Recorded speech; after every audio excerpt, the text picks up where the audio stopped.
All right, this is the bandsaw tip that busted the internet.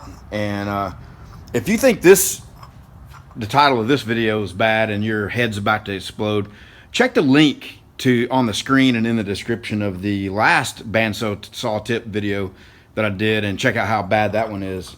People literally, their heads were exploding.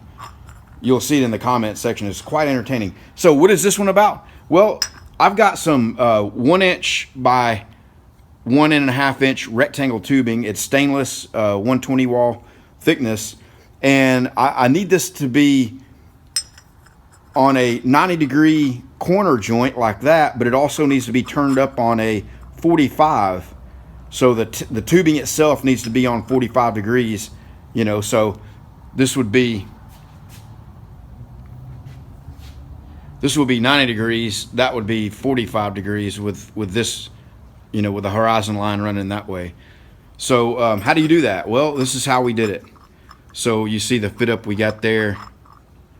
If I can hold them up straight, and that'll get tigged up and it'll leave a really nice weld.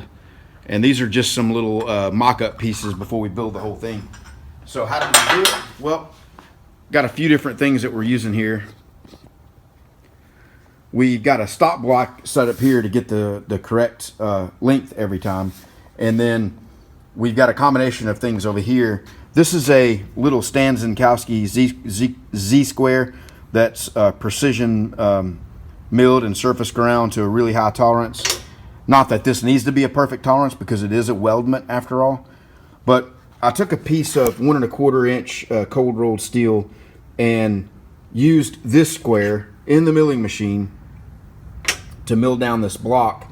And then in addition to that, I'm using a Starrett V-block up against the vise, and you can see that it ends up spacing it off there, off the ground a little, or off the floor a little bit, but it is squared up against the back of the jaw, and that puts pressure against it. And then this block clamped in place keeps it from rotating, because when you push the toggle clamp in, you know, it wants to actually push this on up, and with that clamped in place, it keeps it from rotating up. And that way we get a really nice fit up, and those will get welded up, TIG welded up, and will work out good. So hopefully, if you're going to leave a comment about the title of this video, you know, or something like that, go ahead and leave the comment, and also go check all the comments on the other video that I made with a bandsaw tip. Hopefully your head will not explode, but if it does, I'm sorry.